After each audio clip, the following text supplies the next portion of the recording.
রাত্রি তৃতীয় প্রহর চলমান। অদিতি ঘুমের মধ্যে নিজের উপর ভারী কিছু অনুভব করল। মৃদু কপাল কুঁচকে আসে, নড়ে চড়ে উঠে খানিকটা, কিন্তু নড়াচড়া করা যাচ্ছে না। ভারী কিছু একটা তাকে যেন চাপা দিয়ে আসে। চরম বিরক্তিতে চোখ খুলল অদিতি। রুমের মধ্যে চলা লাল ডিপ লাইটের আলোয় দৃশ্যমান হলো সাইফের চওড়া পুরুষালী মুখটা। অদিতি ঘুম জড়ানো চোখে তাকিয়ে রইল সাইফের মুখে পানে। কি সুন্দর! অদিতির বুকে মাথা রেখে পুরো শরীরের পার তার উপর ছেড়ে দিয়ে নিশ্চিন্তে ঘুমাচ্ছে। কাঁদতে কাঁদতে অন্যদিকে ফিরে শুয়ে পড়েছিল অদিতি, সেটুকুই তার মনে আছে। তারপর কখন যে ঘুমের মধ্যে উপরে উঠে এসেছে বুঝতেই পারেনি। ইচ্ছে হলো সাইফের গালে হাত বুলিয়ে দেওয়ার। হাত দুটোও চাপা পড়েছে সাইফের হাতের নিচে। অদিতি একটু উসখুস করল। এভাবে ঘুমিয়ে আসবে না তার? সকাল সকাল আবার নদীর গায়ে হলুদ। কি এক মুসিবত! লোকটা ভালোবাসার নামে ইদানিং ভালো রকমই শায়েস্তা করছে। অদিতি নিচু কণ্ঠে ডাকল, শুনছেন? এই যে শুনছেন? সাহেব ঘুম জড়ানো কণ্ঠে বলল, আপনি কিন্তু বলেছিলেন আমায় আর শোবেন না। সাহেব আরও আটসাট করে অদিতিকে জড়িয়ে ধরে বলল, বলে গেছি, মনে পড়লে আর শোবো না। কি বজ্জাত লোক রে বাবা, ছাড়ুন না, আমার কষ্ট হচ্ছে। আমারও হয়েছিল। তখন কি আদর করেছিল আমাকে? কিসের মধ্যে কি বলছেন? আর একটু পরে বোর হবে, ঘুমাতে দিন। সাহেব অদিতির দিকে একবার তাকিয়ে পাশে শুয়ে পড়ল। এতক্ষণ একটু শান্তিতে নিঃশ্বাস নিতে পারছে অদিতি। সাহেব একা একা বলছে, এভাবে আর পোষাবে না আমার, বিয়ে আর একটা করতেই হবে। অদিতি শট করে সাহেবের দিকে ঘুরে বলল, কি বললেন আপনি? বললাম খুব চুমু খেতে ইচ্ছে করছে। যে বলবে কি বলেছি তাকেই খেতে হবে। Come baby. অদিতি আবার অন্যদিকে ফিরল। সাহেব এগিয়ে এসে অদিতির গা ঘেঁষে বলল, এটা তো কথা ছিল না। অদিতি মন খারাপ করে বলল, আমার ঘুম পাচ্ছে, এমন করবেন না। সাহেব আলগোছে বউকে জড়িয়ে নিয়ে বলল, ঘুমিয়ে যাও। ব্যালকনির গ্রিলে হেলান দিয়ে বাহিরে তাকিয়ে আসছে নদী। প্রায় ভোর হতে চলল, একটু পর ফজরের আজান দিবে। এখনও সে ঘুমায়নি। বারবার হাতের মেহেদির দিকে দেখছে। শুধুমাত্র দুই ভাইয়ের উপর ভরসা করে এই বিয়েতে সায় দিয়েছে সে। নয়তো আত্মহত্যা করে হলেও এই বিয়ে থেকে সে মুক্তি পেত। অন্যের নামে মেহেদি হাতে ওঠার আগে মরে যাওয়াই তো ভালো। তাছাড়া তুমুলের খোঁজ নেই 2 দিন ধরে। কোথায় আছে, কি অবস্থায় আছে, কিচ্ছু জানে না নদী। শুধু তুজা থেকে শুনেছে যে বাড়িতে গেছে। আজ আসার কথা, তাও আসেনি। দিনে কম করে হলেও কয়েকশো বার কল দিয়েছে নদী। প্রতি মুহূর্তে কল দিয়েছে, কোনো রেসপন্স নেই। যতই বিয়ের সময় এগিয়ে আসছে নদীর গলা যেন আরও আটকে আসছে, আরও দম বন্ধ হয়ে আসছে। মসজিদে আজানের ধ্বনি শোনা যায়। নদী উঠে গিয়ে ওয়াশরুম থেকে অজু করে নিল। অজু করে নামাজ সেরে জায়নামাজেই বসে রইল। ভোরবেলা বাহিরের কলরবে নদীর ঘুম ভাঙে। সেই সময় জায়নামাজে হেলান দিয়ে শুয়ে থাকতে থাকতে ঘুমিয়ে পড়েছিল। বাহিরে চেঁচামেচি শুনে মাথায় ওড়না দিয়ে বাহিরে আসে নদী। এসে দেখে ড্রয়িং রুমে চামেলিকে বেধড়ক মারধর করছে হাবিব। নদী দ্রুত এগিয়ে এলো, কিন্তু নদীর আগে দৌড়ে এলো সাহেব। হাবিবকে টেনে সরালো চামেলি থেকে। হাসান চৌধুরী ঘর থেকে দৌড়ে এলো। একে একে বাড়ির সবাই জড়ো হলো ড্রয়িং রুমে। হাসান চৌধুরী রেগে হাবিব চৌধুরীকে বলল, তুমি পাগল হয়ে গেছো? মান ইজ্জত খোয়াবে নাকি? বাড়ি ভর্তি লোকজন, এত অতিথি, মেয়ের বিয়ে হতে চলেছে তোমার, তার মধ্যে কি শুরু করেছে তুমি? পুরুষ হয়ে একজন মেয়ের গায়ে হাত তুলছ? হাবিব ক্রোধ নিয়ে চামেলির দিকে তাকিয়ে বলল, ও নদীর বিয়ের গহনা চুরি করেছে ভাইজান। আমি নিজে চোখে দেখেছি, হাতে নাতে ধরেছি ওকে, তার জন্যই মারছি। সাহেব বলল, তুমি হাতে নাতে ধরেছ মানে? কোত্থেকে ধরেছ তুমি? চামেলি কাঁদতে কাঁদতে হাসান চৌধুরীর পায়ে ধরে বলল, চাচাজান, বিশ্বাস করুন চাচাজান, উনি একদম মিথ্যে বলছে। আমি চুরি করিনি চাচাজান, আমি তো মাত্রই ঢুকেছি, আর উনি আমাকে মারতে শুরু করলেন। বললেন আমি নাকি চুরি করেছি। হাবিব চৌধুরী ফের তেড়ে এলো চামেলির দিকে। তখন বাড়িতে ঢুকলো নদীর মামা মামি আর মামাতো বোন রিসা। ড্রয়িং রুমে হট্টগোল দেখে তারাও বেশ অবাক হলো। তুজা বোরে বাড়িতে ফিরে ঘুমিয়েছে। চেঁচামেচিতে তারও ঘুম ভেঙে গেল। চোখ ডলতে ডলতে ড্রয়িং রুমে এলো। আধ ঘুমন্ত অবস্থায় তুজার মাথায় এমনিতেই খুন ছড়ে থাকে, তার মধ্যে যদি হয় এত গন্ডগোল। লুঙ্গির পাড় ধরে বড় বড় পা পেলে ড্রয়িং রুমে আসলো। ফুলমালা তুজাকে দেখে একটু স্বস্তি পেল। মহিলাটার জন্য বেশ মায়া হচ্ছিল ওর। তুজা এসে সকলের সামনে বলল, এখানে সার্কাস হচ্ছে নাকি? কে দেখাচ্ছে? হাবিব চৌধুরীর দিকে তাকিয়ে বলল, ও তুমি দেখাচ্ছ? যাও পাড়া গিয়ে দেখাও। ঘুমের পেছনটা মেরে এখানে নাটক মারাচ্ছ? ওয়াহাব চৌধুরী চোখ রাঙানি দেয় তুজাকে। তুজা এগিয়ে এসে বলল, বলো হয়েছেটা কি, বলো। চামেলি তুজার সামনেই হাত জড়ো করে বলল, ভাইজান বিশ্বাস করেন ভাইজান, আমি চোর না, আমি চুরি করি নাই। আমি মাত্রই আয়শা কামে লাগছি, আর হ্যাঁ আয়শা আমারে মারতে শুরু করলো। হাবিব সেতে উঠে বলল, শালি নষ্টা, তোর চরিত্রের ঠিক নাই, তুই আবার। হাবিবের কথা শেষ হওয়ার আগেই তুজা বলল, তো আমার থেকেও ভালো আছে। আমার মুখ খুলাইও না, লুঙ্গির কাঁচা খুলে যাবে কইয়া দিলাম। সিসি ক্যামেরার দোনটা কি হুদাই লাগাইছো বাড়িতে? কোনহানে ক্যামেরার মনিটর কোনহানে? নিয়ে আয় তো সাইব। হাসান চৌধুরী বলল, সিসি ক্যামেরা বাড়ির বাহিরে, ভিতরে কোনো সিসি ক্যামেরা লাগানো নাই। হাবিব যখন বলছে অহেতুক তো আর বলছে না। সবার মধ্য থেকে সাহেব বলে উঠল, সিসি ক্যামেরা আছে, বাড়ির ভিতরেই সিসি ক্যামেরা আছে। আঞ্জুমান সাহেবকে বলল, বাড়িতে সিসি ক্যামেরা আছে মানে? এবার কি তুইও পাগল হলি? সাহেব নিজের ফোন থেকে সকাল 6টা থেকে ফুটেজ দেখালো সবাইকে, যেখানে স্পষ্ট দেখা যাচ্ছে সামিলি 7টা 14 মিনিটে বাড়ির ভিতরে ঢুকেছে। ভিতরে এসে প্রথমে ড্রয়িং রুম থেকে ঝাড়ু দেওয়া শুরু করলো। এমন সময় হাবিব এসে পেটাতে শুরু করে। হাবিব চৌধুরীর শুকনো ডোক গিলে আমতা আমতা করে বলল, এটা কি করে হলো? ক্যামেরা কোথায়? সাহেব করিডোরের সামনে বড় আর্টিফিশিয়াল প্ল্যান্টের ডগা থেকে একটা মিনি ক্যামেরা নিয়ে এলো। সবার সামনে সেটা দেখিয়ে বলল, এই যে ক্যামেরা। শুধু এটাতেই শেষ না, এই বাড়ির আনাচে কানাচে মোট 13টা ক্যামেরা লাগানো আছে। নদীর কপালে ভাঁজ স্পষ্ট হলো। তাহলে সাহেব এভাবেই জেনেছিল তুমুলের কথা। নদীর মনে পড়ে যায় সেই দিনের কথা, যেদিন গ্রাম থেকে সবাই বাড়িতে আসলো। সাহেব নদীর রুমে গিয়ে হাতে নাতে ধরেছিল তুমুলকে। নদীর ভাবনা অদিতি বোকামি বশত বলে ফেলেছে সাহেবকে। এবার সব ক্লিয়ার হলো। সাহেব আসলে এর থেকে জেনেছে, কিন্তু এত সব সাহেব কী জন্য করেছে তা বুঝে আসে না নদীর। তুজা হাবিবের সামনে দাঁড়িয়ে বলল, এবার ভালোই ভালোই বলে ফেলো তো, তোমার মতলবটা কি? সাহেব বলল, বড়মা দেখো তো গহনাগুলো ঠিক আছে কিনা। লতিফা বেগম ঘরে গেল দেখতে। আলমারি চাবি দিয়ে খুলে ভিতর থেকে একটা লোহার বাক্স বের করল। সেটা ঘুরিয়ে ঘুরিয়ে খুলে দেখালো, তাতে একটা গয়নাও নেই। লতিফা হাজারি করে বাহিরে বেরিয়ে এলো। নেই রে নেই, একটা গহনাও নেই। হাবিব দর দর করে কামতে লাগলো। খেলাটা সাইফ আর তুজা এইভাবে ঘুরিয়ে দিবে ভাবতেও পারেনি একবারও। সবাই তার কথা বিশ্বাস করে সামিলিকে জেলে দিবে, এটাই তার ধারণা ছিল। হাবিব ভেবে পাচ্ছে না তুজা কেন বেঈমানের মতো আচরণ করছে। ওয়াহাব চৌধুরীর 2 ভাই নিজের স্ত্রী আর 2 ভাইয়ের বউকে নিয়ে ঘরে চলে গেল। অতিথিদের সামনে এমন কাহিনী ভালো দেখাবে না, যা করা সব নিজেরা নিজেরা করা যাবে। অদিতি আর ফুলমালা সামিলিকে টেনে তুলল। আজ গায়ে হলুদ নদীর, সকলেই ব্যস্ত থাকবে এমনিতেই, খাওয়া দাওয়াটাও সেরে নিতে হবে। সাহেব সামিলিকে কিছু টাকা দিয়ে বিশ্রাম নিতে বলে বাড়িতে পাঠিয়ে দিল। নদীর মামা মামি এবং রিশা নিজেদের ঘরে গিয়ে ফ্রেশ হয়ে আসে খাবার টেবিলে। তুজা হাত মুখ ধুয়ে হলুদ পাঞ্জাবি পরে একেবারে রেডি হয়ে বাইরে এসেছে। রিশা তুজার দিকে হাত বাড়িয়ে দিয়ে বলল, হ্যালো ব্রো, আমি রিশা। তুজা রিশার দিকে তাকালো না, চেয়ার টেনে পাশে বসে বলল, হাই হ্যালো টেলো বাদ দাও, সালাম দিতে শেখো, তোমার বড় আমি। রিশা মুখ গুমরা করে বলল, আসসালামু আলাইকুম। ওয়ালাইকুম আসসালাম। রিশা হেসে বলল, আপনি নদিয়াপুর বড় ভাই তাই না? দাঁড়ান, আমি আপনাকে সার্ভ করছি। তুজা সৌজন্যমূলক হাসি দিয়ে বলল, লাগবে না, তুমি খাও। ফুল, এই ফুল, খাবার দে তো আমারে। রিশা উঠে গিয়ে বলল, আরে আরে আমি দিচ্ছি। ফুলমালা এগিয়ে এসেও দাঁড়িয়ে রইল। রিশা হাত দিয়ে পরোটা তুলে দিল তুজার প্লেটে।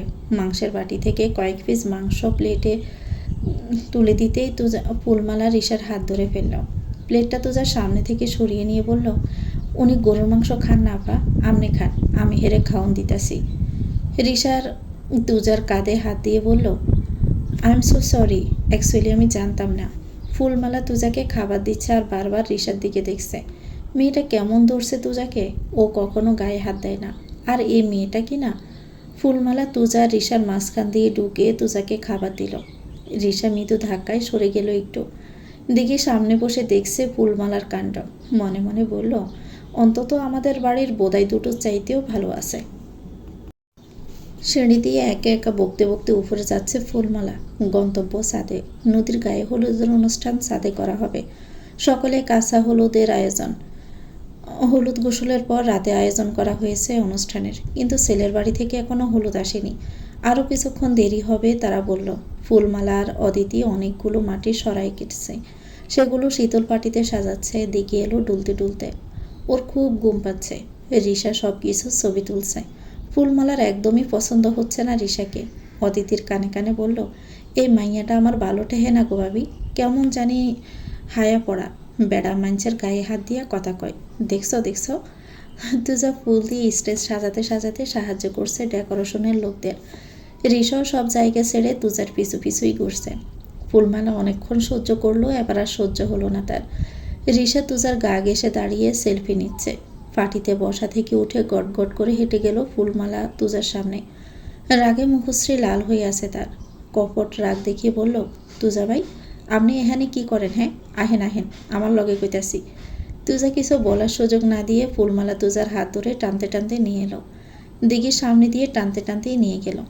দিঘি ওইদিকে একবার তাকিয়ে অদিতিকে চোখে ইশারা করলো সেদিকে দেখতে। অদিতি মুচকি হাসলো। দিঘি কপট রাগ দেখিয়ে বলল, এমন বোদাইয়ের মতো শুধু হাসবেই। দেখেছিলাম যখন জেবাপু এসে ভাইয়ার গা কেটছিল, কেমন অফ ফুলে টপ হয়ে তুমি এদিক ওদিক ঘুরে বেড়াতে। ফুলমালাকে দেখেও তো কিছু শিখতে পারো, তাই না? তুজাকে ফুলমালা টেনে নিয়ে যাওয়ায় রিশার খুব রাগ হলো। দাঁত কিড়মিড় করে ওইদিকে এগিয়ে যেতে নিলে দিঘি বাহু টেনে ধরল। আরে আরে, কই যাও আপু? গার্লফ্রেন্ড বয়ফ্রেন্ড আলাদা টাইম স্পেন্ড করলে তাদের ডিস্টার্ব করেটা খুবই বাজে দেখায় আপু। রিশা চোখ ছোট ছোট করে ঘাড় জাগিয়ে বলল, কি বললি? কে কার বয়ফ্রেন্ড আর কেই বা তার গার্লফ্রেন্ড? দেখি বোকা সাজার নাটক করে বলল, ও মা, তুমি জানো না নাকি? দাদাভাই আর ফুলমালা তো লিভ টুগেদার করছে। কি? হ্যাঁ। রিশা এক ঝটকায় দিঘি থেকে হাত ছাড়িয়ে নিয়ে বলল, আমাকে বোকা পেয়েছিস? আমি কিছু বুঝি না নাকি? গ্রামে ওসব হয় নাকি? ওমা, হবে না কেন? ওদের তো আরও ভালো করে হয়, তুমি জানো না তাই। ওরা আসলে লিভ টুগেদার বলে না, ওরা লিভ টুগেদারকে মন দেওয়া নেওয়া বলে। তুমি বিশ্বাস করছো না তো দাঁড়াও, আমি এক্ষুনি ফুলমালাকে ডেকে তোমাকে ক্লিয়ার করে দিচ্ছি। দিঘি নাটকীয় ভঙ্গিতে ফুলমালাকে ডাকতে লাগলো, ফুল, এই ফুল, এই এদিকে এদিকে এদিকে এসো। ফুলমালা মুখ ভার করে গট গট করে ফা ফেলে দিঘির কাছে এগিয়ে এলো। দিঘি ফুলমালার দিকে তাকিয়ে বলল, একদম মিথ্যে বলবে না, আমি যা বলছি তার একদম সত্য সত্য উত্তর দিবে। ফুলমালা সম্মতি জানাই। দিঘি একবার রিশার দিকে তাকিয়ে ইশারা করে ফুলমালার কথা শুনতে। তুমি দাদাভাইকে মন দিয়েছ? ফুলমালা মাথা নিচু করে থাকে কিছুক্ষণ, তারপর বলে, আমি ওসব করতে পারবো না, আমার শরম লাগে। রিশা তেতে উঠে বলল, ইস, ফুষ্টি নষ্টি করার সময় মনে থাকে না? এখন মুখে বলতে খুব শরম করছে, তাই না? তোমাকে খুব ভালো ভেবেছিলাম গ্রামের মেয়েরা সহজ সরল হয়, কিন্তু তুমি তো। রিশার কথা শেষ হওয়ার আগেই দিঘি মুখ চেপে ধরে থামিয়ে দিল। ফুলমালা অগ্নি চোখ নিয়ে তাকিয়ে আছে রিশার দিকে, মনে হচ্ছে এক্ষুনি খেয়ে ফেলবে। দিঘি ফুলমালাকে বলল, তুমি সত্যিটা বলে দিলেই পারো ফুল। ফুলমালা খুব ক্ষেপে গেছে। নিজের সর্বাঙ্গের সর্বোচ্চ শক্তি দিয়ে জোরে জোরে বলতে শুরু করলো, হ দিছি, মন দিছি আমি আমার দুজারে, মন দিয়েছি আমি, আর আমি হেরে ভালোবাসি, হের ঘরের বউ হমো, কবিতার মাও হমো। তোর কোনো সমস্যা? বেদ্যপ সেরি, বান্দরের লাহান চেহারা, মন চাইতেছে জুতা দিয়ে কয়েকটা বাড়ি মারি তোর মুখে। রিশাও খুব খেপে গেল ফুলমালার উপর। হাউ ডেয়ার ইউ, ঘাইয়া বুধ কোথাকার, আগে নিজের বাসা সংযত করো, তারপর প্রেম করতে আসিস, অসভ্য মেয়ে ছেলে কোথাকার। ফুলমালা দুহাতে নিজের শাড়ি খানিকটা উঁচু করে তেড়ে গেল রিশার উপরে। কি কইলি তুই নচ্ছার মেয়ে লোক? আমারে তুই কস অসভ্য? আজ তোর একদিন কি আমার একদিন।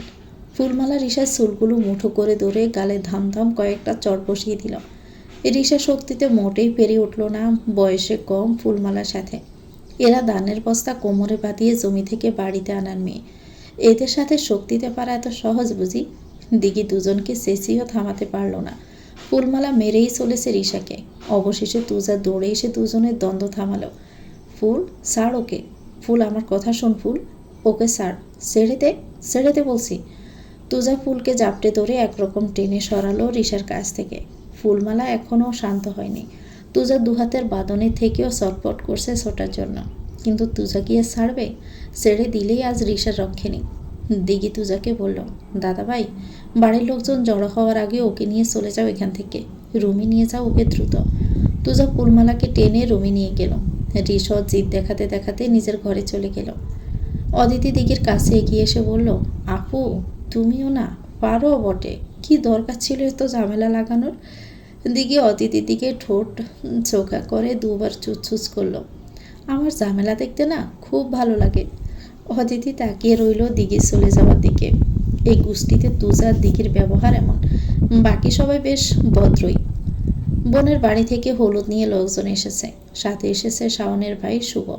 কালকে ফুলমালার সাথে প্লাট করলেও আজকে শুভর মনে ধরেছে দিঘিকে, কিন্তু ও তো জানেই না এই যে দানি লঙ্কা কাছে গেলেই পড়ে যাবে। পাত্রপক্ষ থেকে আনা মিষ্টি, হলুদ এবং ফলমূল সকল কিছু ভেতরে রেখে তাদেরকে নিয়ে যাওয়া হলো ছাদে। নদীর জন্য সাজানো স্টেজে, ওখানেই তারা নদীকে হলুদ দিবে। দিঘি রুমে গিয়ে ফ্রেশ হয়ে হলুদ একটা গাউন পরে নিল। নদীকে লাল পাড় হলুদ শাড়ি পরানো হয়েছে। নকশা আঁকা পেড়ের উপরে বসিয়ে নদীকে হলুদ দিতে শুরু করলো সকলে একে একে। সবার প্রথমে দিল সায়রা। আগে বরণ ডালা দিয়ে বরণ করে তারপর দুগালে হলুদ লাগালো। মেয়েকে হলুদ লাগানোর সময় সায়রার চোখে পানি আর বাদ মানল না। আদরের শান্তশিষ্ট বড় মেয়েটা তার পরের বাড়ি চলে যাচ্ছে। অদিতি সায়রাকে ধরে সরিয়ে আনলো। নদীও কাঁদছে মায়ের কান্না দেখে। দিঘি অল্প দূরে মন খারাপ করে দাঁড়িয়ে আছে মা বোনের কান্না দেখে। শুভ অনেকক্ষণ হলেও ফলো করছে দিঘিকে।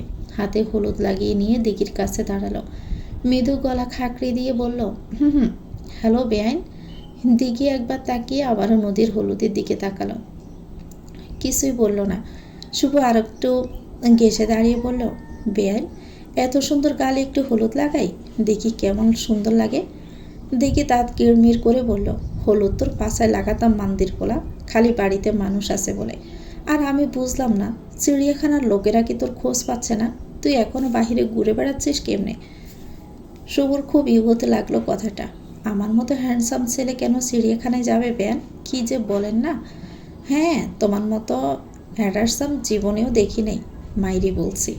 হ্যান্ডসাম নামটা নিজের সাথে জুড়ে বেচারা হ্যান্ডসামের ইজ্জতটাই মেরে দিলা, নাটকের পু হমন্দির নাতি। শুভ খানিকটা সরে যায় দিঘি থেকে। অবাক হয়ে বলে, এটা মেয়ে নাকি রে ভাই? গালাগালির গোডাউন, কি বলে এসব? দিঘি ব্যঙ্গাত্মক হেসে বলল, ধন্যবাদ দিতে হবে না। শুভ রাগ করতে করতে চলে গেল সেখান থেকে। আজ তার ভীষণ ইগোতে লেগেছে, এর প্রতিশোধ তো সে নেবেই। রাগ করে সিঁড়ি দিয়ে নামতে নামতে ধাক্কা লেগে গেল ফুলমালার সাথে। ফুলমালা ওরা জাড়ি মেরে বলল, দেখে চলতে পারেন না নাকি? মাইয়া মানুষের গায়ে আইসা ঢইলা পড়েন, খাচ্ছর মর্দালো কোনখানকার। ইস, গায়ে কি গন্ধ। দু আঙ্গুল দিয়ে নাক চেপে ধরে সিঁড়ি দিয়ে উঠে গেল ফুলমালা। শুভ সেদিকে তাকিয়ে মনে মনে বলল, এইবারে সব মেয়ে লোক এমন কেন? আবার ভাইয়া যাকে বিয়ে করছে সেও যদি এমন হয়? শুভর একা একা বলা কথাটা শুনে ফেলল দিঘি।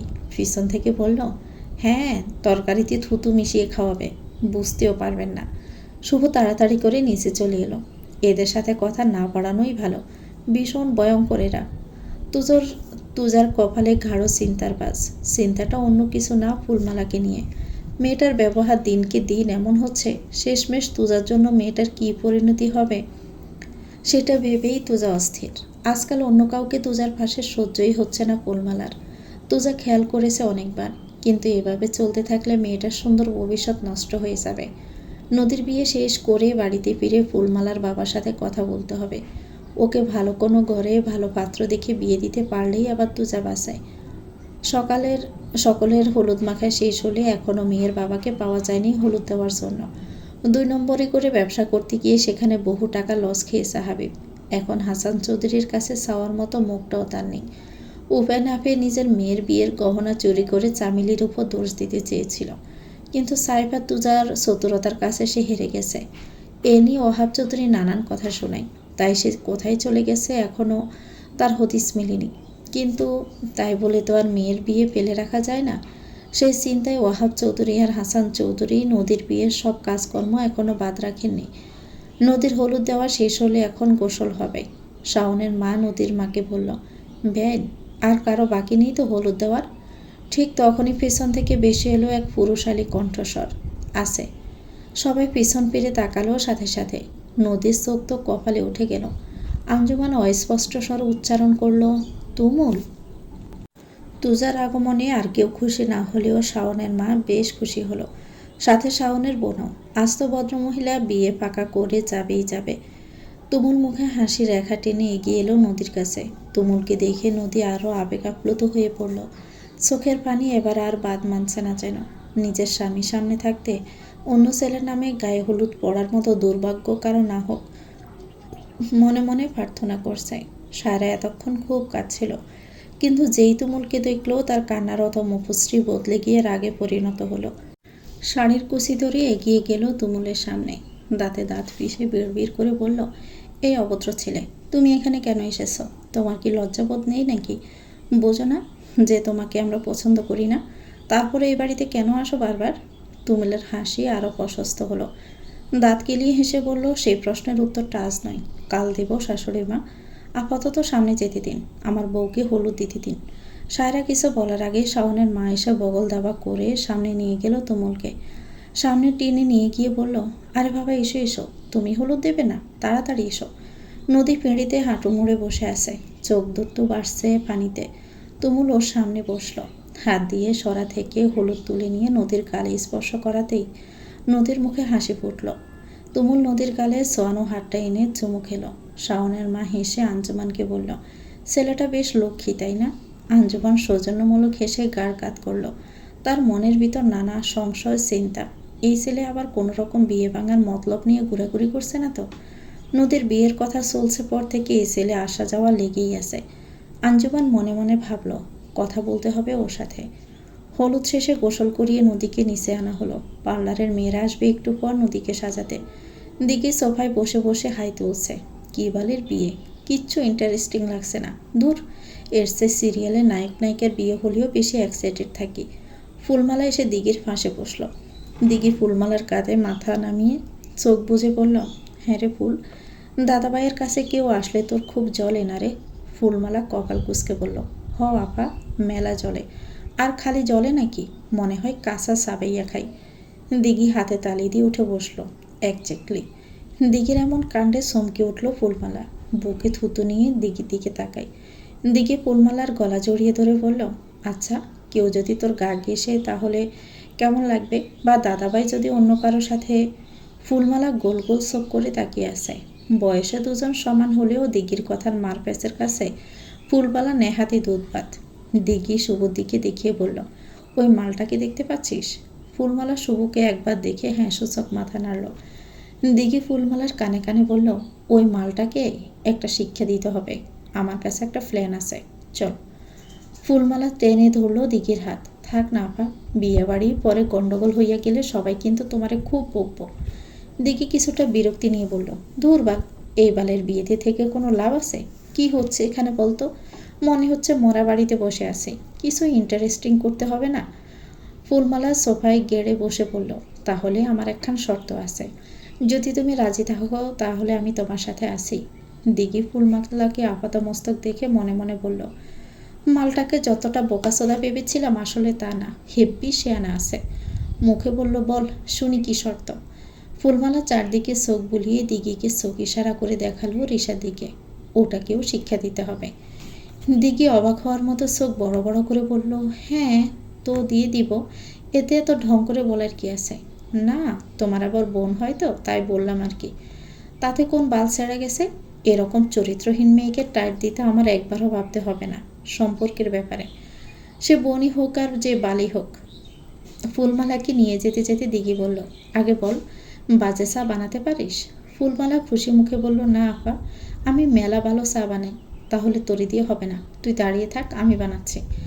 দিঘির কয়েক মুঠো কাঁচামরিচ ব্লেন্ড করে সেটাতে রস করে সেঁকে নিল হাতে গ্লাভস পরে। তারপর সেটা দিয়ে চা বানালো। ফুলমালা বড় বড় চোখ করে তাকিয়ে আছে। দিঘি চিন্তা ভাবনা যে এত ভয়ানক তা কল্পনা করেনি। চাটা ফুলমালার হাতে দিয়ে বলল, যা, চাটা ওই নমুনাটাকে দিয়ে আয়। তুমি গিয়ে দাও না। ওরে বোম্বল, আমি গেলে তো সন্দেহ করবে, তুই যা। ফুলমালা চায়ের কাপটা হাতে নিয়ে এগিয়ে গেল শুভর দিকে। শুভ ফোনে কথা বলছিল। ফুলমালাকে দেখে ফোনটা কান থেকে নামিয়ে একগাল বিটলে হাসল। আরে বেআইন নাকি, চা নিয়ে যাচ্ছেন? তা কার জন্য নিয়ে যাচ্ছেন? ফুলমালা অল্প হেসে বলল, আপনি খাবেন? শুভ প্লাট করে বলল, বেআইনের মিষ্টি হাতের মিষ্টি চা না খেয়ে থাকা যায় নাকি? দিন দিন। শুভ চায়ের কাপটা হাতে নেওয়ার সাথে সাথে সিঁড়ি থেকে নেমে এলো তুজা। অগ্নি চোখে তাকিয়ে আছে ফুলমালার দিকে। ফুলমালার দিকে চোখ গরম করে বলল, কি হচ্ছে এখানে? শুভ হেসে তুজাকে বলল, আরে ভাইজান দেখুন, সুন্দরী বেআইন আমাকে মিষ্টি করে চা বানিয়ে নিয়ে মিষ্টি করে হেসে দিল। আহ, কি সুন্দর কি সুন্দর। তুজা ফুলমালার হাত মুঠো করে ধরল, দাঁতে দাঁত পিষে বলল, চল ওইদিকে চল। ফুলমালা বড় বড় চোখ করে তাকালো শুভর দিকে। এভাবে যদি তুজা ওকে নিয়ে যায় তাহলে তো দিঘির প্ল্যানটা পুরো হবে না। ফুলমালা কিছু বলার আগে তুজা হুড় হুড় করে টানতে টানতে নিয়ে গেল ফুলমালাকে। ফুলমালা যাওয়ার পরে শুভ চাটা মুখে দিতেই থুতু করে ফেলে দিয়ে চিৎকার করে উঠল, কি ঝাল কি চাল, ঠোঁট জিভ সব পড়ে যাচ্ছে যেন। ডাইনিং থেকে একটা পানির বোতল নিয়ে দৌড়ে গেল বাড়ির ভিতরে। ডকঢক করে খানিকটা গেলে তারপর মুখে ঢালতে লাগলো।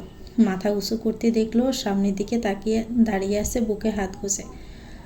শোন মান্দির সওয়াল, এবারের মতো ছেড়ে দিলাম হালকাতেই।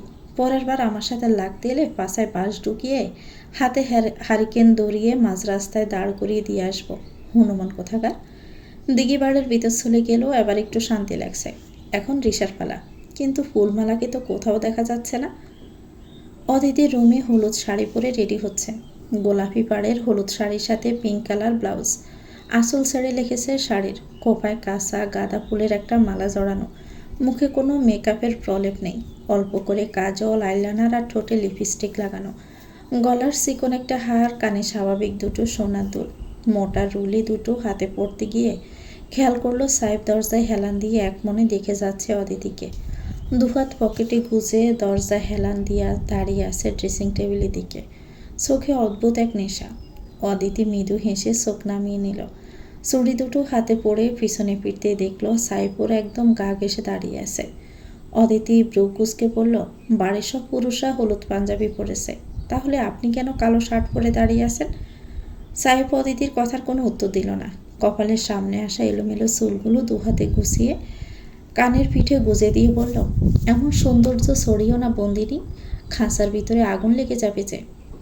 অদিতি সাহেবের শার্টের কলার ঠিক করে দিয়ে লাজুক কণ্ঠে বলল, আপনি সেই খাঁচা যেখানে আমি স্বেচ্ছায় বন্দি।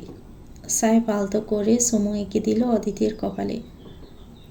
তুজার শক্ত পুরুষালী হাতে পিষে যাচ্ছে ফুলমালার নরম তুলতুলে হাতটা। নিজের সর্বস্ব শক্তি দিয়ে আঙ্গুল গেড়ে দিয়েছে মেয়েটার ছোট্ট হাতে। অপরাধ, শুভকে কেন হেসে হেসে চা দিতে গেল? এত দরদ কিসে তার শুভর প্রতি? শুভর চরিত্র মোটেও ভালো না। বিষয়টা এমন না যে ফুলমালার উপর তার কোনো অনুভূতি কাজ করে। আসলে শুভর চরিত্র ভালো না। ফুলমালার মতো সহজ সরল একটা মেয়ে ওর পাল্লায় পড়লে সর্বনাশ। তার জন্যই তুজা বলছে, কিন্তু ফুলমালার মন ভাবছে অন্য কিছু।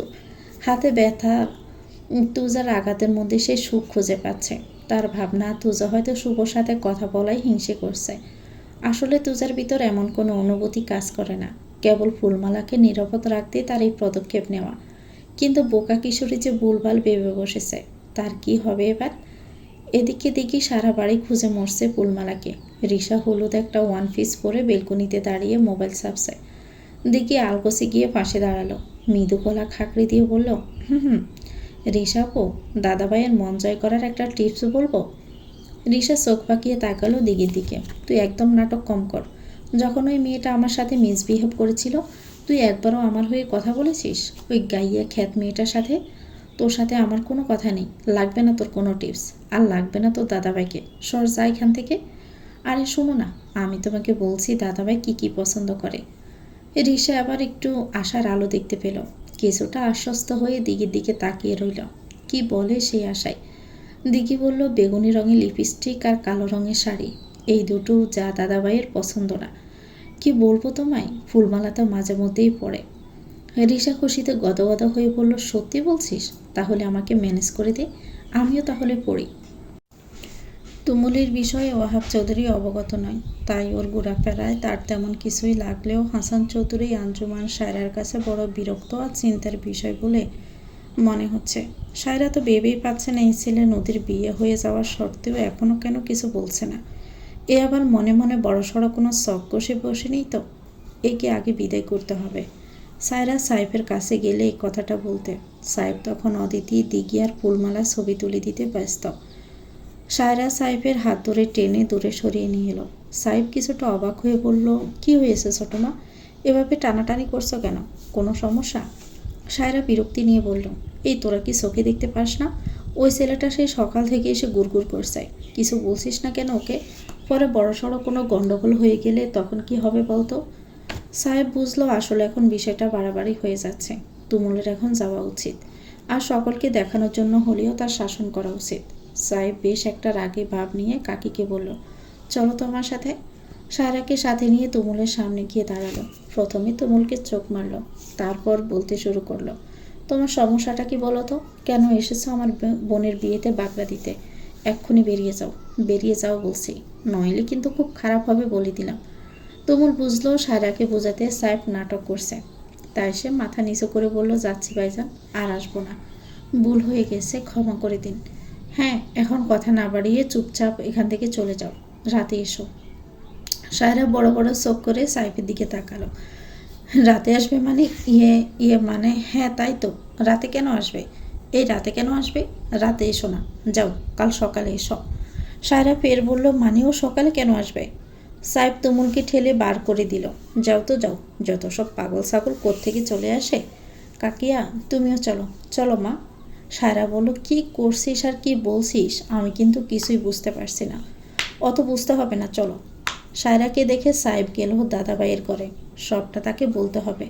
তুজা মাত্রই গোসল করে নতুন পাঞ্জাবি পরে আয়নার সামনে রেডি হচ্ছিল। সাইফ রুমের সামনে থেকে বলল, আসবো দাদাভাই? তুজা গলা উঁচিয়ে বলল, এই বালের ফর্মালিটি আমার সামনে দেখাবি না তো। আমি কি ঘরে ন্যাংটা হয়ে থাকি যে অনুমতি নিয়ে আসতে হবে? সাইফ মিটিমিটি হেসে রুমের মধ্যে ঢুকলো। তুজা বলল, কি বলবি বল, ওদিকের কোনো খবর আছে? আর তুমুল কোথায়? ওকে খাইয়ে পাঠিয়েছিস? সাইফ বিছানায় গা এলিয়ে দিয়ে বলল, আপাতত ছোট কাকির দাওয়া খেয়েছে, আর একটু হলে বাড়ির সকলে দাওয়াই খেত, তাই আগেভাগে তাড়িয়ে দিয়েছে। তুজা কিছু বলবে এমন সময় দরজায় কেউ টোকা দিল। তুজা বিরক্তি নিয়ে বলল, দরজা খোলা দেখেও বালগুলো টোকাটুকি করে কেন? এদের সমস্যা কি? এ কে তুই? ভিতরে আয়। রিসা ভিতরে ঢুকতে সাইফের চিৎকার দিয়ে খাট থেকে উঠে বসলো। তুজা পিছন থেকে ঘুরে সুলাস রাখছিল, বিদায় দেখেনি। সাইফের চিৎকার শুনে পিছন ঘুরে সে নিজেও চিৎকার করে উঠল।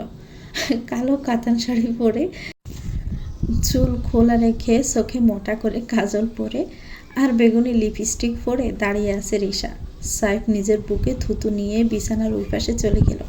তুজা মাথায় হাত দিয়ে বলল, লাংসুন্নি কামটা করছে কি? ওই শালি, দিনে দুপুরে ডর দেখাইয়া মারবি? রিসা হেসে কিছু বলতে নিবে, তার আগে সাইফ বলে উঠল, আরে হাসিস না দাদাভাই, ওরে হাসতে মানা করো, আরও ভয়ঙ্কর লাগে হাসতে দেখলে। রিসা প্রথমে ভাবলো ওরা শয়তানি করছে, আরও খিলখিলিয়ে হেসে উঠল। তুজা ফুলদানিটা এগিয়ে নিয়ে গেল ওর মাথায় মারার জন্য। শালির ঘরের শালি, আইস তোরে খাইছি, আমার বুথ সাইজের ডর দেখানো, আজ তো জন্মের শিক্ষা দিব। রিসা তুজার হাত থেকে বাঁচতে দিল এক দৌড়, কিন্তু শাড়ি পরে কি আর সিঁড়ি দৌড়ানো যায়? শাড়ি পাড়া লেগে উল্টো পড়লো সিঁড়িতে। তুজা ওকে পড়তে দেখে ফিরে গেল। সাইফও চলে গেল ওখান থেকে, নয়তো ওর পড়ার দায় নিতে হবে। রিসাকে উল্টো পড়তে দেখে সকলে জড়ো হলো সেখানে। ভালো রকমের ব্যথা পেয়েছে সবাই। ওর এমন অদ্ভুত সাজ দেখে অবাক হলো। দিঘি আর ফুলমালা হেসে কুটিকুটি হচ্ছে। সাইফ হেসে তুজাকে বলল, এ মেয়ে কি পাগল নাকি? তুজা কুটিল হাসলো। মেয়ে ঠিকই আছে, চোখ ইশারা করে দেখালো দিঘিকে। এই কাজ আমার জাউরা বোন ছাড়া আর কারোই না। সারাদিনের অনুষ্ঠান শেষ করে অদিতি বড্ড ক্লান্ত। জামা কাপড় পাল্টে ফ্রেশ হয়ে নিল। গাড়ির ব্যথায় টনটন করছে। খাটে বসে খাটের স্ট্যান্ডে হেলান দিয়ে চোখ বুঝল। সাইফের আসার খবর নেই। রাত 12টার কাঁটা পেরিয়ে একটাই শুতে চলল। বসে থাকতে থাকতে ঘুমের ভর করলো অদিতির দুই চোখে। ওভাবে ঘুমিয়ে পড়ল। সাইফ ঘরে আসলো রাত 3টায়। রুমে ঢুকে দেখলো তার প্রিয় স্ত্রীর মুখশ্রী। কি সুন্দর খাটের স্ট্যান্ডে হেলান দিয়ে চোখ বন্ধ করে ঘুমিয়ে আছে। এই মেয়েটা ঘুমালেও কত সুন্দর লাগে। সাইফ এগিয়ে যায়, অদিতির পাশে বসে। চোখে মুখে উড়ে আসা চুলগুলো কানের পিঠে গুজে দিয়ে ঘুমন্ত স্ত্রীর কপালে চুমু খেল। কপালে শীতল স্পর্শ পেতেই অদিতি একটু একটু করে চোখ খুলল। চোখ খুলে দেখলো সাইফ হাস্যোজ্জ্বল মুখে তার সামনে বসে আছে, কিন্তু অদিতির মুখে হাসি নেই। ভীষণ মলিন লাগছে মুখটা। চোখে মুখে অসম্ভব ক্লান্তি। সাইফ হাত বুলিয়ে দিল অদিতির গালে। কি হয়েছে আমার বাচ্চা বিড়ালটার? এত ক্লান্ত লাগছে কেন তোমাকে? সারাদিন কত ছুটোছুটি করো বলো তো? সাইফ একটা বালিশ ঠিক করে দিয়ে অদিতিকে বালিশে মাথা দিয়ে শোয়ালো। অদিতি চোখ বন্ধ করেই বলল, ঘাড়ে খুব যন্ত্রণা করছে, ভীষণ ব্যথা করছে, মাথাটাও ধরেছে বড্ড। একদম ভালো লাগছে না আমার। আপনি একটু আমার পাশে শোবেন? আপনাকে জড়িয়ে ধরে একটু ঘুমাবো। সাইফ অদিতির পাশে শুয়ে পড়ল। অদিতি আলতো করে মাথা রাখলো সাইফের বুকে। সাইফ অদিতির ঘাড় ম্যাসেজ করে দিচ্ছে। অদিতি পরম আবেশে চোখ বুজে নিল। চোখ বন্ধ রেখে বলল, কালাপুর বিয়ে, আপনারা কিছু ভেবেছেন? কি করছেন বুঝতে পারছি না, কিন্তু ভীষণ টেনশন হচ্ছে আমার। তুমি একদম টেনশন করো না, সব ভাবা আছে, তুমি ঘুমাও তো। সকাল হতেই বাড়িতে দম পড়ে যায় বিয়ের। চারদিকে আত্মীয় স্বজন, লোকজন, বাবরসিদের রান্নাবান্না সব মিলিয়ে বিশাল পরিবেশ। সকলে ভীষণ ব্যস্ত, এদিক ওদিক চলছে, সব ঠিকঠাক হচ্ছে কিনা দেখার জন্য। নদী গুটি গুটি পায়ে বসে আছে ঘরের এক কোণে। এখনও সে জানে না কি হতে চলেছে তার সাথে। কেবল সাইফাত তুজার কথার ভরসায় সে এত নিশ্চিন্তে আছে। আঞ্জুমান আর অদিতি বসে আছে দুই হাত ছিঁড়ে নিয়ে। নদীকে ওভাবে বসে থাকতে দেখে আঞ্জুমান বলল, কিরে, মুখ ভার করে বসে আছিস কেন? একটু পর তোর বিয়ে। শোন, বিয়ে হওয়া পর্যন্ত কিছু খেতে পারবি নি, এখন এটা খেয়ে নে মা, তারপর পার্লারের লোকজন আসবে সাজাতে। আঞ্জুমান অদিতির হাতে দই সিঁড়ের বাটিটা দিয়ে ঘর থেকে বেরিয়ে গেল। অদিতিকে বলে গেল খাইয়ে দিতে নদীকে। বেলা 10টা বাজে, পার্লারের লোক এলো। নদীকে তারা রুমের মধ্যে সাজাচ্ছে। তুজা সাহেব কোথাও একটা গেছে। অদিতি রুমের মধ্যে পায়চারি করছে, কি হবে ভেবে পাচ্ছে না। একটু পর বরযাত্রীরা সব চলে আসবে, কিন্তু তুজা সাহেব এখনও নিরুদ্দেশ। ফুলমালা সেজেগুজে ফুলটুসি হয়ে ঘুরছে, কিন্তু তার নাগরকে খুঁজে পাচ্ছে না দেখার জন্য। মুখ ভার করে গেল নদীর কাছে, দিঘির কাছে। দিঘি এখন উল্টো ঘুমাচ্ছে। বেলা বাজে 10টা, এখনও ওঠার নাম নেই। ফুলমালা গিয়ে টেনে তুলল দিঘিকে। দিঘি উঠে আড়মোড়া ভেঙে উঠে বলল, আরে বাহ, তোকে তো খুব সুন্দর লাগছে, বেশ সুন্দর করে সেজেছিস তো। ফুলমালা লজ্জা মিশ্রিত কণ্ঠে বলল, জানো আপা, কাল কি হয়েছে? দিঘি স্মিত হেসে বলল, আচ্ছা বল শুনি কি হয়েছে। ওই খচ্চর ব্যাটারে চা বানাই দেওয়ানোর জন্য তুজাবাই আমার সাথে সেই রকমের রাগ। এর মনে হয় হিংসা হইতেছিল, তাই না আপা?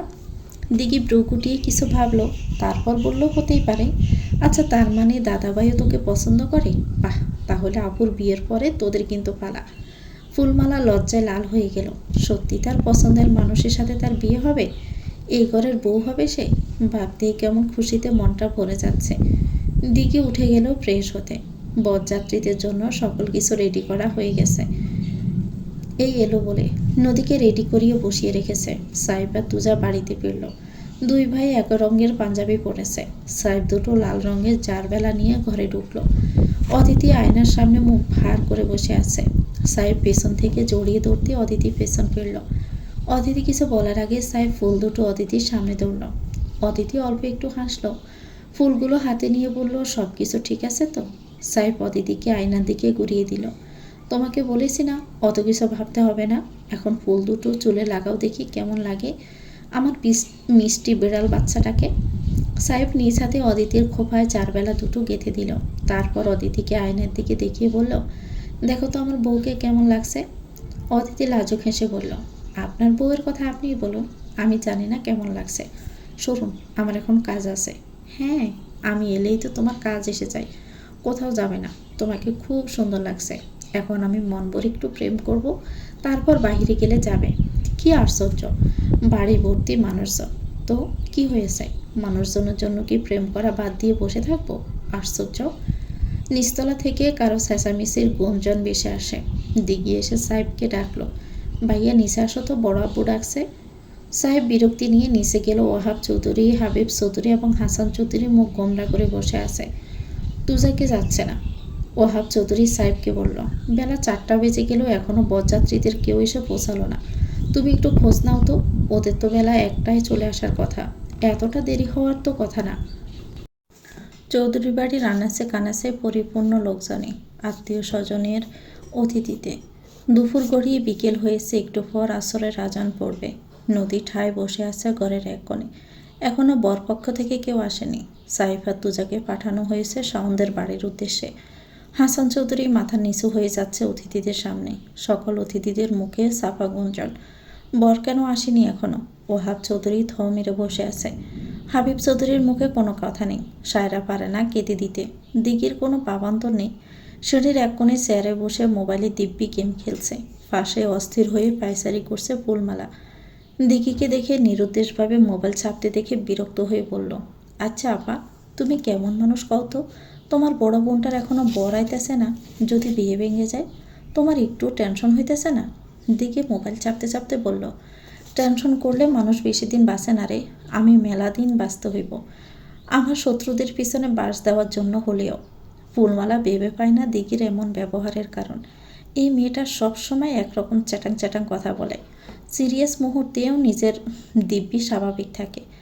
বুঝে না এই মেয়েটার ভাবগতি।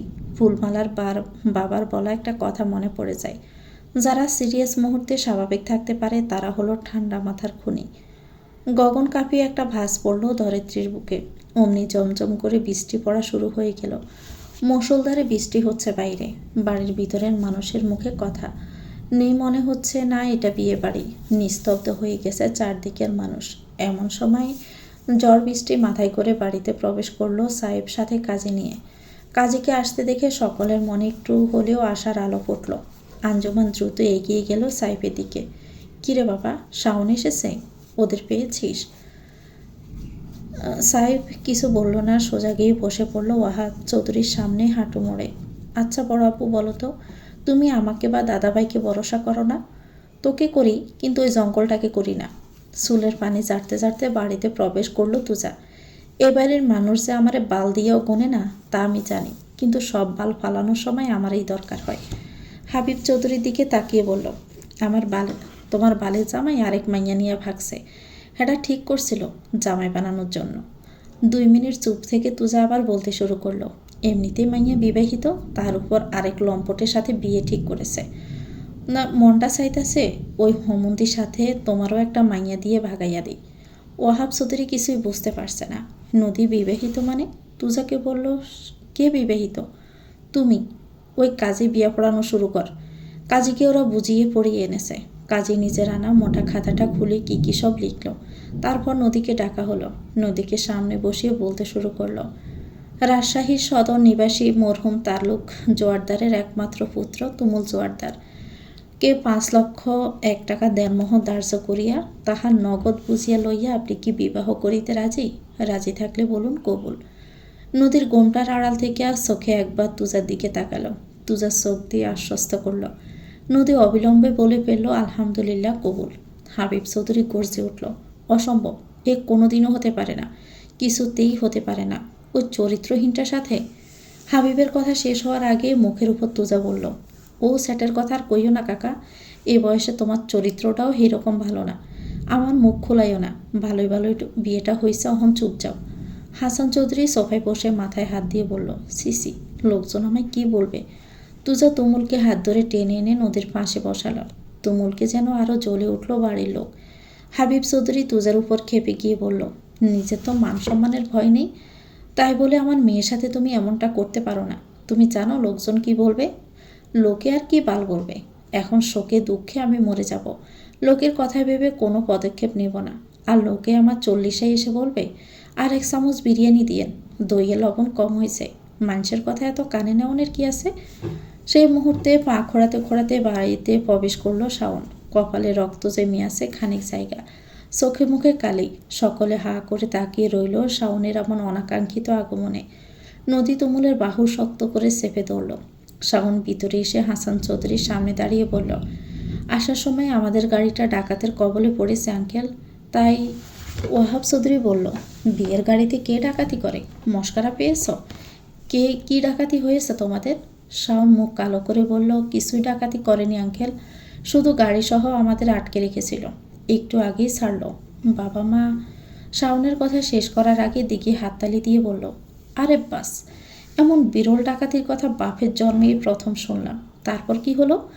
ডাকাতদের কাপড় জামা ধোয়ালো আপনাদের দিয়ে? অদিতি চুপ করালো দিঘিকে। ফুলমালা ঠোঁট টিপেই হাসল। তুমুল তাড়া দিয়ে বলল, কাজী সাহেব, বিয়ে পড়ানো শুরু করুন, আমি আমার বউ নিয়ে যাই। তুজা তাতে দাঁত পিছু পড়ল, বউ তোমার পিছন দিয়ে ভরিতে মহাশালা, আমার বোনের বিয়ে হয়ে গেছে, এখন এসেছ নাটক মারাতে?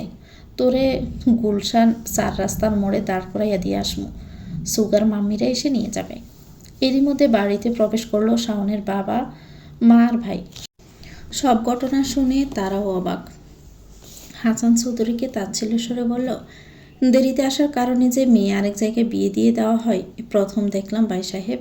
আমার তো মনে হচ্ছে সব আপনাদের পূর্ব পরিকল্পনাকৃত ছিল, না হলে এত তাড়াতাড়ি পাত্র ম্যানেজ হলো কি করে? শাওনের মা বলল, ও মা, পাত্র দেখি ওই ছেলেটা কদিন হলো গুড়গুড় করছিল। ও, এখন বুঝেছি, মেয়ের চরিত্র সুবিধার না। সাহেব গর্জে উঠল শাওনের মায়ের ওপর, একদম মুখ সামলে কথা বলবেন, সোফা সেটে রেখে দিব বলে দিলাম। ঠেকা পড়েনি তোমাদের মেয়ের ব্যাপারে কিছু বলার? মরণ! এই চলো তোমরা। ওরা বেরিয়ে গেল বাড়ি থেকে। ঝামেলা দেখে অনেক অতিথিকে আগেই বিদায় করে দেওয়া হয়েছে। অল্প সংখ্যক কিছু মানুষ ছিল, তারাও চলে গেছে। নদী নীরবে কেঁদে চলেছে।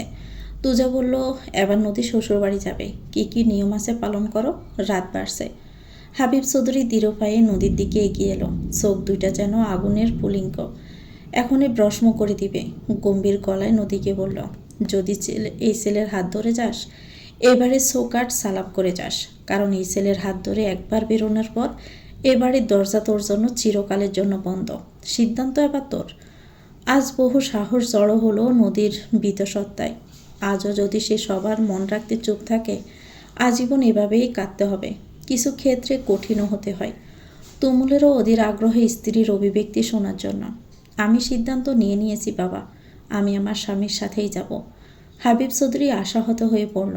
ভেবে বলছিস তো? সায়রা এক দৌড়ে ঘরে চলে গেল। ওই মেয়েকে সে বরণ করবে না। লতিফা কাঁদছে, সে বড় নরম মনের মানুষ। আঞ্জুমানার লতিফাকে কেউ বরণ করবে না। তুজা রেগে বলল, বরণের কোনো নিয়ম আমাগো ধর্মে নাই। ওইসব বাল নিয়ে না কাইন্দা রওনা হ। আর যদি তবুও লাগে, তাহলে রহমানের মা তুই বরণ কর। কেউ বুঝে না তুজার কথা, কেবল অদিতি ছাড়া। তুজা অদিতিকে বলছে কথাটা। অদিতি সাহেবের অনুমতির অপেক্ষা করল। সাহেব মাথা দিয়ে হ্যাঁসূচক ইশারা করল। আগে থেকে প্রস্তুত করে রাখা বরণ ডালা দিয়ে বরণ করে তাদের বিদায় দেওয়া হলো। নদী গেটের সামনে গিয়ে দাঁড়িয়ে পড়ে। বাবা মায়ের মন ভেঙে নিজের খুশির জন্য চলে যাচ্ছে সে। পিছন ফিরতে নিলে তুজা আটকালো নদীকে। শেষ সিদ্ধান্ত নেওয়ার পর পেছন ফেরা বারণ। কথা দিচ্ছি, আমি তোকে স্বামীর হাতে তুলে দিলাম। আমি তোকে এই ঘরে আনবো আবার, তবে অতিথি করে। 2 দিন থেকে চলে যাবি। বেশি থাকতে দিব না আমাদের বাড়িতে। বলেই হেসে ফেলল তুজা। নদী কান্না ভেজা কণ্ঠে বলল, দাদা ভাই, তোমাকে একবার জড়িয়ে ধরবো। বিলম্ব না করেই তুজাকে জড়িয়ে ধরল নদী।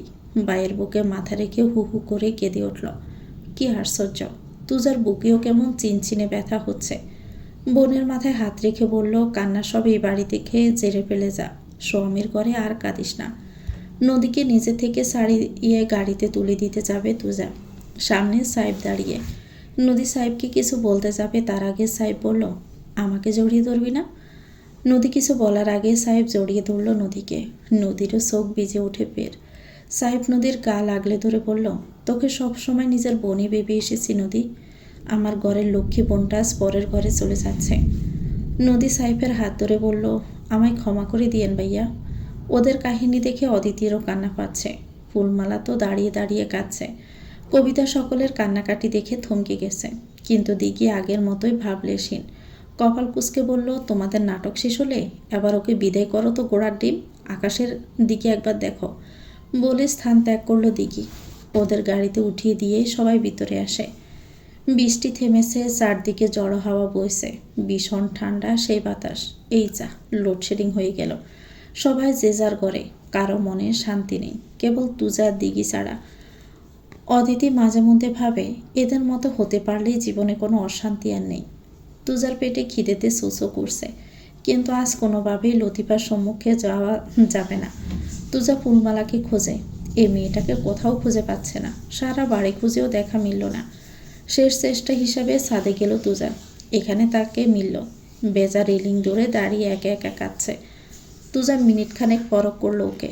তারপর মৃদু কণ্ঠে ডাকলো, ফুল। ফুলমালা তুজার কণ্ঠ পেয়ে দ্রুত চোখ মুছল। স্বাভাবিক হওয়ার চেষ্টা করলো। তুজার সামনে। হ্যাঁ বলুন, কাঁদছিলি কেন? কই না তো। আমার চোখ পাকে দিস না ফুল, বল। ফুলমালা ঠোঁট ভেঙে আসে কান্নায়। তুজার বিচক্ষণ মস্তিষ্ক বুঝতে দেরি করে না অবুঝ কিশোরীর কান্নার কারণ। ফর্সা চিকন হাতটা টেনে নিয়ে দোলনায় বসায়। সামান্য দূরত্ব রেখে নিজেও পাশে বসে। স্বচ্ছ দোলনাটা নতুন বসানো হয়েছে ছাদে, দিঘির আবদারে। আংশিক ভেজাও সেটা। তাতেই বসলো দুজনেই। ভেজা বাতাস যেন ভিজিয়ে দিচ্ছে দুজনের সর্বাঙ্গে। তুজা ঠান্ডা গলায় বলল, আমার মানিব্যাগে কেন হাত দিয়েছিলি ফুল? ফুলমালা আসমকা তুজার কাঁধে মাথা ঠেকালো। উনি কে তুজা ভাই? সে এক নীরব খুনি। এমন পাপে খুন করেছে যা কেউ টের পায়নি। ফুলমালার দিকে তাকিয়ে বলল, আত্মার দিক থেকে আমি মৃত। লাশের সাথে গড় করা যায় না ফুল। তুই অনেক সুখের প্রাপ্য। আমার মায়া ত্যাগ কর। রাজশাহীতে পৌঁছাতে তুমুলের ভোর হলো। ফজরের আজান হয়েছে কিছুক্ষণ আগেই। সবে ভোরের আলো ফুটল। জোয়ারদার বাড়ির বড় বউ ব্যতীত কেউ এখনো ঘুম থেকে ওঠেনি। রাশেদা বেগম ফজরের নামাজ পড়ে সোফায় বসে তসবি জপছিলেন। দরজায় কলিং বেলের শব্দে তার মনোযোগ ক্ষুণ্ণ হলো। তসবিটা কপালে ঠেকিয়ে একবার চুমু দিয়ে টি টেবিলের উপর রেখে দরজা খুলে দিল। দরজার সামনে হাস্যজ্জ্বল মুখে দাঁড়িয়ে আছে তুমুল। পাশেই দাঁড়িয়ে আছে নদী। তবে বউ সাজে নেই। তুমুলের ডাকাতে নেওয়া ফ্ল্যাটে আগে গেছিল তারা। যেহেতু এত দূরের পথ আসবে তাই নর্মাল 3 পিস পরে নিয়েছিল। রাশেদা বেগম নদীকে দেখে বরকে গেল। এই মেয়েকে নিয়ে সাত সকালে কোথা থেকে এলি তুই? নদী পায়ে হাত দিয়ে সালাম করার জন্য এগিয়ে গেলে রাশেদা দুপা পিছিয়ে গেল। কণ্ঠে রাগ নিয়ে বলল, কিরে কথা বলছিস না কেন? তুমুল ঠান্ডা স্বরে বলল, আগে ভিতরে চলো, সব বলছি। নদী মাথায় ওড়নাটা ভালো করে টেনে চারদিকে চোখ বোলায়। ড্রয়িং রুমটা দেখে বোঝা যাচ্ছে এবারের মানুষ বড়ই রুচিশীল। মানানসই করে সাজানো যেদিকেই চোখ পড়ছে। তুমুল রাশেদা বেগমকে জড়িয়ে ধরে সোফায় বসালেন। নদীকেও ইশারা দিল বসতেও। নানা জড়তার অস্বস্তি বোধ নিয়ে নদী বসল সোফায়। মাথা নিচু করে হাত গুটিয়ে বসে রইল। রাশেদা বেগমের ভাবমূর্তি ভালো ঠেকছে না মোটেও। তুমুল মায়ের কাঁধে হাত রেখে বলল, মা আমি ওকে ভালোবাসি, বিয়ে করে নিয়ে এসেছি, ব্যাস।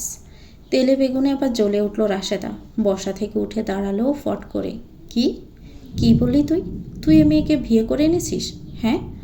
মা শান্ত হও মা, আস্তে কথা বলো। বাড়ির সকলে ঘুমিয়ে আছে। কিসের আস্তে কথা বলবো? হ্যাঁ, আস্তে কথা কেন বলবো আমি? এই মেয়ের বাপ আর চাচাই মিলে যে গর্ভবতী লোকের সামনে আমাদের অপমান করে তাড়িয়ে দিয়েছিল, তার বেলায় কি আমাদের ছাড় দিয়েছিল নাকি ভদ্রভাবে কথা বলেছিল? আজ কেন এই মেয়ের সাথে আমি ভদ্রভাবে কথা বলবো? হ্যাঁ। তুমুল শত চেষ্টা করেও মাকে বোঝাতে পারছে না। অস্বস্তিতে ছিটিয়ে যাচ্ছে নদী। রাশেদা টেবিল পার করে নদীর সামনে গিয়ে দাঁড়ালো। নদীও দাঁড়ালো বসা থেকে। এই মেয়ে, তুমি আমার ছেলেকে কেন বিয়ে করেছ? এখন কোথায় গেল তোমার বাপ চাচার সম্মান? ওনাদের কথা দুই হলো কি করে? ওনারা না এক কথার মানুষ? তোমাদের এত সম্মান আর এত অহংকার, বলি সেসব কই এখন? তুমুল রাশেদাকে টেনে সরিয়ে আনলো। দু হাতে গা লাগলে ধরে বলল, মা একবার আমার পুরো বিষয়টা এক্সপ্লেন করতে দাও প্লিজ। এক ঝটকায় সরিয়ে দিল তুমুলকে। তোর কোনো কথা আমি আজ শুনবো না। কেন কেন এমনটা করলি? কেন এই মেয়েকে ফের ঘরে তুললি? আমাদের অপমানে কি তোর কিছু যায় আসেনি? মা, ওর বাড়ির লোকদের নিয়ে তুমি কি করবে বলো তো? ও বাড়ি ছেড়ে ও চলে এসেছে আমার সাথে। ওর বাড়ির লোক যেমনই হোক, ও ভীষণ ভালো মা। না আমি। মা ছেলের বাঘ বিতনটার মধ্যে নদী কোমল মৃদু স্বরে ডাকল, মা। রাশেদা এবং তুমুল দুজনেই চুপ হয়ে গেল। তাকালো নদীর দিকে। নদী মাথা নিচু করে গুটি গুটি পায়ে এগিয়ে এলো রাশেদা বেগমের সামনে। মাথা তুলে তাকিয়ে বলল, সবাই আপনাদের সাথে খারাপ ব্যবহার করেছে মানলাম, কিন্তু এখানে আমার কি দোষ মা? আমি যে সবাইকে ছেড়ে চলে এসেছি, মাকে বাবাকে সবাইকে ছেড়ে এসেছি মা। আমাকে দূরে ঠেলে দিবেন না। নদী কান্না করে ফেলল কথা বলতে গিয়ে। রাশেদার পায়ের কাছে বসে পড়ল। রাশেদা অল্প নরম হলেও মন গলল না তার। ওসব নেকা কান্না কেঁদে আমাকে ভুলাতে পারবে না। আমি পুরুষ লোক নই যে তোমার কান্না দেখে গলে যাব। আমি প্রখর আত্মসম্মান বোধ সম্পূর্ণ মহিলা। তোমার বাপ চাচার মতো আমার কথার নড়চড় হবে না। ওদের চেঁচামেচিতে উঠে এলো জামিলা আর তার বউ। নদীকে দেখে তারাও অবাক, কিন্তু রাশেদার ক্রোধ দেখে প্রশ্ন করার সাহস হচ্ছে না। তুমুল মায়ের ব্যবহার দেখে হতবাক। রাশেদা তুমুলের দিকে তাকিয়ে বলল, এই মেয়েকে যেখান থেকে এনেছিস সেখানে দিয়ে আয়। ওকে সেখান থেকে তুলে আনিনি মা। ও সেখানকার মেয়েও নয়, আর ওকে দিয়ে আসবো বলেও আনিনি। তাহলে তুইও চলে যা। রাশেদার কথাটা বজ্রপাতের মতো বিঁধল সকলের কানে। যে রাশেদার ছেলের জন্য মরিয়া, সে এমন কথা বলবে কারো ভাবনাইও ছিল না। তুমুলের চোখ জোড়া ছলছল করে উঠল। কি বললে মা? আরেকবার বলো। তুমুলের গলা ধরে আসে কথাটা বলার সময়। রাশেদা শুকনো ডোক গিলে বলল, হয় এই মেয়েকে দিয়ে আয়, না হয় তুইও চলে যা, কিন্তু এই মেয়ে এ বাড়ি থাকবে না। কিন্তু ভাবি। রাশেদা হাত উঁচু করে জামিলকে থামালো। ব্যাস, কোনো কথা বলবে না। যদি এই মেয়ে বাড়িতে থাকে আমি চলে যাব বাড়ি থেকে। তোমার কোথাও যাওয়ার দরকার নেই মা, আমরাই চলে যাচ্ছি। তুমুল নদীর হাত ধরে টানল। নদী নড়ছে না। তুমুল হাতে জোর বাড়ালো, টেনে নিয়ে গেল বাহিরে। গাড়ির সামনে নিয়ে দরজা খুলল। নদী বসলো না গাড়িতে, ঝাঁপিয়ে পড়লো তুমুলের বুকে। আমার কপালটা এত খারাপ কেন বলুন তো? কেন আমি সবখানেই এত অবহেলিত? তুমুল নদীর মাথায় চুমু খেলো। তুমি আমার কাছে অতি আদরের এবং মূল্যবান। আজ থেকে তুমি আর আমি একটা সুন্দর সংসার সাজাবো। সংসারে হয়তো বেশি মানুষ থাকবে না, কিন্তু কথা দিচ্ছি ভালোবাসারও কোনো কমতি থাকবে না। চলবে না তোমার বলো? আর মা, মা যদি কোনো দিন ডাকে আমরা অতিলম্বে চলে আসব। এখন চলো, আমাদের অনেক পথ চলা বাকি। কোথায় যাব আমরা? ঢাকাতে, আমার ফ্ল্যাটে। সকাল সকাল তুজা রেডি সেডি হয়ে বেরিয়েছে বাড়ি যাবে। বাদ সাধল সকলে। এমন সময় কে বাড়ি ছাড়ে? কিন্তু তুজা একরোখা, সে যাবেই। কারো কোনো কথা কানে যাচ্ছে না। এক মনে খাচ্ছে, খাওয়া হলেই বেরোবে। ফুলমালা উসকুস করছে, সকলের সামনে বলতেও পারছে না সাথে যাবে। তুজার খাওয়া শেষের দিকে ফুলমালা মুখ ফুটে বলেই ফেলল, তুজা ভাই, খালাম্মা তো যাইব না। আপনি একলা একলা খাওয়া দাওয়া কেমনে করবেন? আমি আর কবিতা আমনের সাথে যাই। আমার খাওয়ানোর চিন্তা করতে হইব না। যে কয়দিন তোরা না আসিস বাহিরে খাইয়ালু মনে। লতিফা মুখ গোমড়া করে বলল, কথা যখন শুনবি না, যাবি যখন, তখন ফুলমালাকে নিয়ে যা। একা একা কত খাস জানি তো, আমরা সপ্তাহখানেক থাকবো। কোনো দরকার নাই মা, আমারটা আমি বুঝে নিব। ফুলমালা মুখ ভার করে দাঁড়িয়ে রইল। তুজা উঠে বেসিন থেকে হাত ধুয়ে আসলো। অদিতি টিস্যু এগিয়ে দিল। তুজা হাত মুছতে মুছতে অদিতিকে বলল, সাবধানে থাকিস রহমানের মা। আমি যারে ভালো চোখে দেখি হেই হারাই যাই, বুঝলেই? তোরিয়া নদীর মতোই ভালো পাই। আসি গারে। আসি মণিমা, কাকি আসছি। সাই পাই, এগিয়ে দে একটু। ও ফুল, সাবধানে থাকিস, বাহিরে বাইর হইস না একা একা। ফুলমালা পিছন থেকে ডাকলো, আমারে নিয়ে যাইতেন তুজাবাই? তুই থাক, কদিন পর আইসা আবার নিয়ে যামনি। তুজা চলে গেল। ফুলমালার মুখ ডেকে গেল বিষণ্ণতায়। দিকে উঠেনি বলে তুজার সাথে দেখা হলো না। ফুলমালা খেতে বসেও আর খেতে পারল না। তুজার গ্রামে পৌঁছাতে বিকেল হলো। আগেই বাড়ি ফিরল না। হাওরের পাড়ে বেশ সময় নিয়ে আড্ডা দিয়ে বাড়ি ফিরল রাত 3টায়। পুরো প্রধান বাড়িটা পাকা। বিশাল বাড়িটাতে এক তুজা ছাড়া আর কেউ নেই। ঘরে মন বসে না তুজার, চলে যায় ছাদে। রাত্রির শেষ প্রহর চলে। প্রকৃতি গুমোট ভাব ধারণ করেছে। সূর্যোদয় হতে আরও বেশ খানিকটা দেরি। ছাদের কার্নিশে বসে শূন্যে পা দুলাচ্ছে তুজা। বেশ তো বিরহ আপন করে দিব্যি হেসে খেড়ে বেড়াচ্ছিলে। জীবনে এমন মোড়টা তো না এলেও পারত। নিজেকে বহু কষ্টে এমন বানিয়েছে যাতে কোনো কিছুই নিয়ে আফসোস না হয়। সেই স্তম্ভের গোড়া যে নড়বড় করছে আজ। নিজের জীবনে আসা সব দুঃখ কষ্টকে বুড়ো আঙ্গুল দেখিয়ে এড়িয়ে যাওয়া তুজা অন্যের দুঃখের কারণ হতে পছন্দ করে না। যত বিরহ আসুক জীবনে, সে একাই যথেষ্ট তার রফাদফা করতে। কিন্তু এখানে খেলাটা অন্যদিকে চাল দিয়েছে। তুজার জন্য ফুলমালা জীবনটা বিপাকে পড়তে চলেছে। তুজা খেয়াল করলো আজ ফুলমালাকে নিয়ে একটু বেশি ভেবেছে। এবার তাকে এই বিষয়টাকে দুই দিকে ভাগ করে ভাবতে হবে। একদিকে যদি ফুলমালাকে বিয়ে না করে, তাহলে হয় ফুলমালা আত্মহত্যা করবে, অথবা ফুলমালার অবস্থাও তুজার মতো হবে। কিন্তু সে জাতে নারী, সমাজ তার এই আচরণ কেমন করে গ্রহণ করবে? আর দ্বিতীয় দিকে যদি তুজা ফুলমালাকে বিয়ে করে, বিয়ের কথাটা মাথায় আসতে তার চোখে বেশি উঠল সেই প্রিয় মুখশ্রী।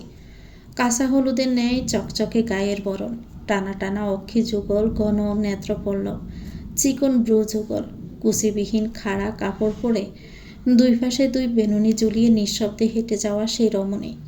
কখনো তার মুখে ভালোবাসি শোনার আবদার করলে আগে চোখে হাত দিয়ে লজ্জা আড়াল করত। সে অভিমানে রাগ করতে পারত না, কেঁদে ফেলত। আরও মনে পড়ে তার হাতের বিরিয়ানির কথা। সেই সময় গ্রামের মানুষ ওসব তৈরি করতে পারত না। তা শহরে মামি থেকে শিখেছিল। কদিন বাদে বাদেই তুজার জন্য পাঠাতো। কখনো নিজে এসে দিতেও তো, কখনো জমিদারের চাকর বাকরদের কাছে পাঠাতো। একবার সেই নিয়ে এক বায়না করে বসেছিল তুজা। বাগানের শান বাঁধানো গাছের গোড়ায় বসে আবদার করেছিল খাইয়ে দিতে হবে। মুখে এক লোকমা তুলে দিতে যে কি লজ্জা, কি লজ্জা! লজ্জায় যেন মরে যায় অবস্থা। তুজা হেসে ফেলল আনমনেই। নিজে হাসছে তা বোধগম্য হতেই হাসি থেমে গেল। আহ, জীবন! আজ সে বোধহয় অন্য কাউকে অমন দরদ ভরে মুখে খাবার তুলে দেয়। সে যে এখন অন্য কারো ঘরও নেই। সে হয়তো তার কাছে অধিকার নিয়ে আবদার করে খাইয়ে দেওয়ার। অতঃপর গোটা একটা রাত নির্গম কাটানো চোখ জোড়া বেয়ে গড়িয়ে পড়ল 2 ফোঁটা নোনা জল, যা এই মানুষটা বড্ড অপছন্দ করে। কিন্তু যার কারণে এমন হয় তাকে আজও অপছন্দ করতে পারল না। ফিট নামিয়ে দিল ছাদের মেঝেতে, পা দুটো এখনো শূন্যে ঝুলছে। ইস, কেউ যদি দেখতো তুজার এই রূপটা। আনমনে পুরুষালী গলায় চমৎকার সুর তুলল।